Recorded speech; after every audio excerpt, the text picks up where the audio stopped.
that I will bear true faith and allegiance that I will bear true faith and allegiance to the Constitution of the United States and the state of California. the state of California.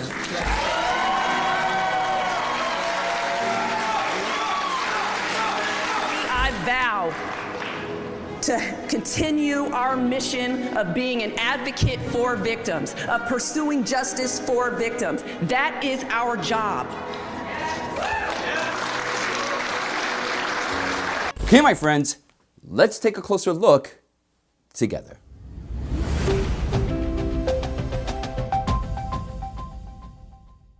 Welcome to Veracity. I'm your host, Michael Lewis.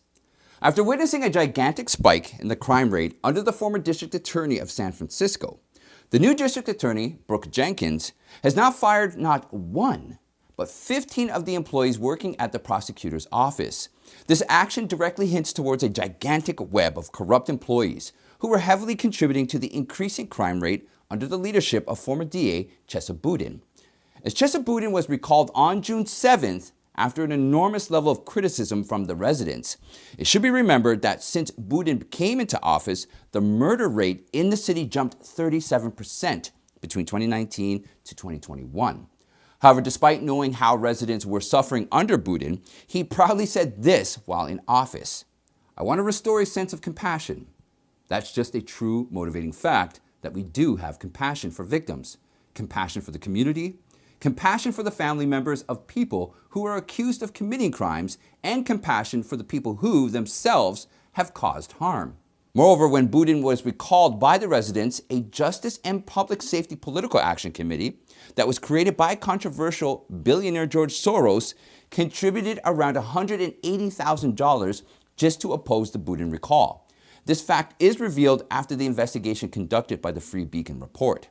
Surprisingly, spokespersons of Soros are now refusing to validate these controversial actions.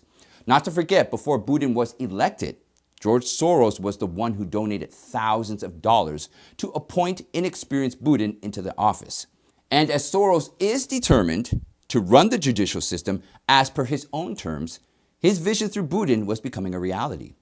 Boudin recently said, "A lot of my supporters and endorsements and donors and Democratic clubs that were behind me are urging me to run now or in 2023. Thankfully, newly appointed Jenkins, after firing the corrupt employees of Boudin, said, "Today I made a difficult but important changes to my management team and staff that will help advance my vision to restore a sense of safety in San Francisco by holding serious and repeat offenders accountable and implementing smart criminal justice reforms."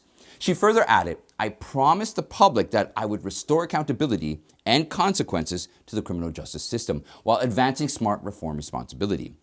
My new management team, with decades of prosecutorial experience at the highest level, will help our office deliver on that promise. I have full faith and confidence that these women will promote and protect public safety while delivering justice in all of its various forms."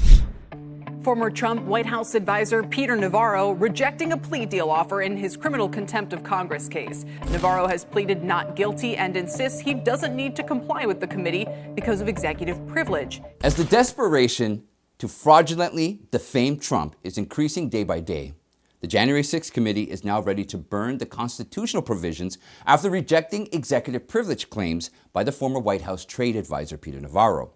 A grand jury on June 3rd charged Navarro with 2 counts. 1, for refusing to provide the documents requested by the committee, and 2, for refusing to comply with the committee's order to show up and testify about his involvement in overturning the 2020 election. As Navarro is a former White House official, he is completely protected under Trump's executive privilege that is also guaranteed by the Constitution. This is why he also refused a plea offer by the committee to plead guilty to contempt charges against Congress.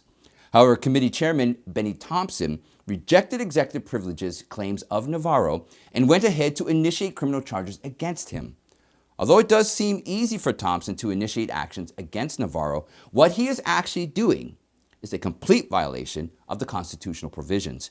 Because according to the defense lawyer of Navarro, it's a complicated constitutional case involving separation of powers. It involves not only the President of the United States asserting his executive privilege, but also over 50 years of DOJ opinions that make it clear that top presidential aides are able to assert absolute immunity and not testify before Congress.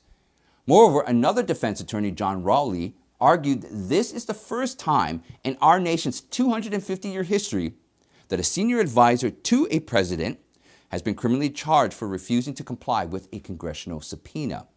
The U.S. District Judge Amit Mehta, who was hearing the case, was also shocked by the illegal measures adopted by the committee to fulfill its mission. Navarro was arrested by the FBI on June 3rd at the Reagan National Airport and was handcuffed in front of everyone, despite staying in touch with the FBI and also living across from the FBI's office in Washington, D.C. Astonishing, Navarro was denied a call to a lawyer, which prosecutors are openly denying. Refused me access to an attorney while I sat in solitary confinement without food or water.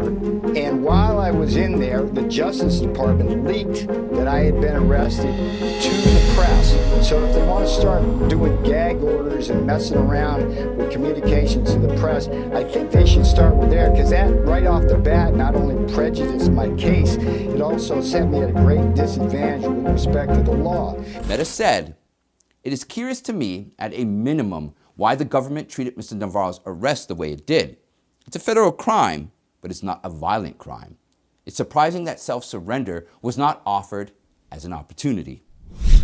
A long-anticipated report about the Uvalde school shooting was released this afternoon. It's extremely critical of the law enforcement response.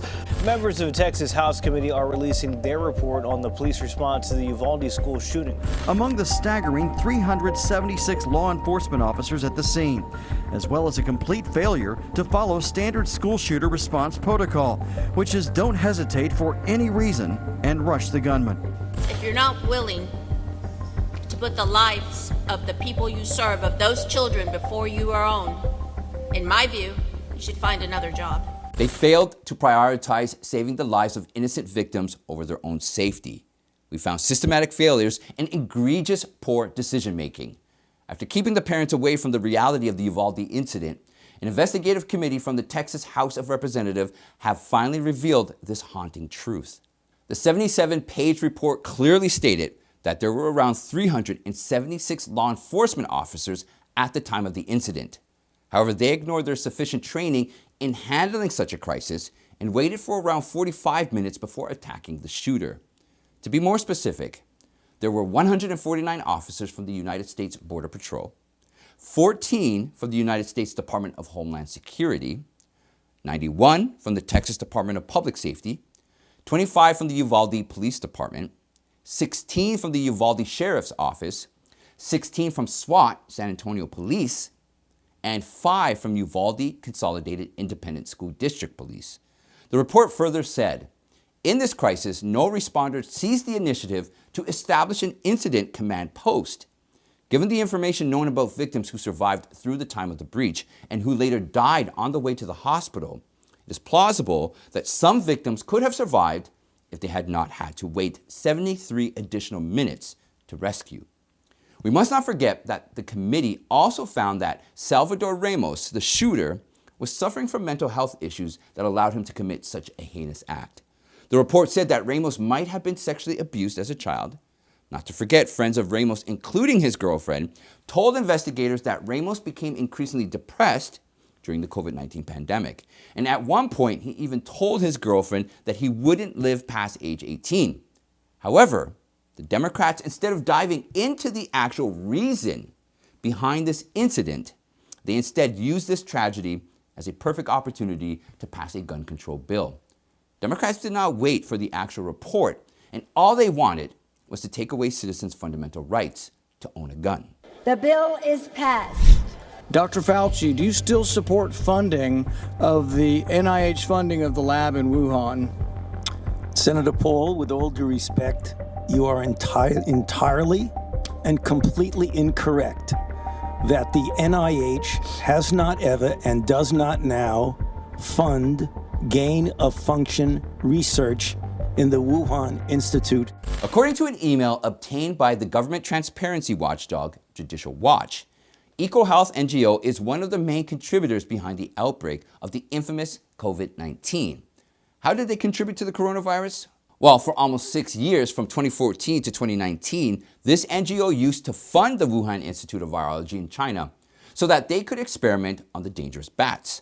The evidence became more compelling when you read the heading of this email. Dated November 5th, 2018, this is what the heading said: Understanding the Risk of Bat Coronavirus Emergence. Now, if we look at the objective of EcoHealth, it says, a mission of protecting people, animals, and the environment from emerging infectious diseases. Seems like a good mission, but the curiosity behind emerging infectious diseases has now cost millions of lives worldwide. The email also showed that in 2019, when EcoHealth funded Wuhan lab to conduct experiments, it actually found that bats in southern China are capable of transmitting deadly diseases to humans and could not be cured by any vaccine available on Earth. Furthermore, Wuhan lab also conducted an experiment that resulted in a more potent version of the bat coronavirus. Now, according to email obtained by the Judicial Watch, Peter Daszak, who was handling the EcoHealth project at the time, stopped receiving funding from NIAID after Daszak failed to notify NIH about the deadly bats found in southern China. Moreover, the FBI also launched an inquiry into the NIH funding of bat research in the Wuhan Institute of Virology. However, the objective behind this inquiry was unclear as the entire 5 pages of the email were edited. Lastly, an April 2020 memo from the State Department stated that the Wuhan labs remained the most likely, yet least probed. All other possible places of virus origins have been proven false. Thank you all for spending time with me.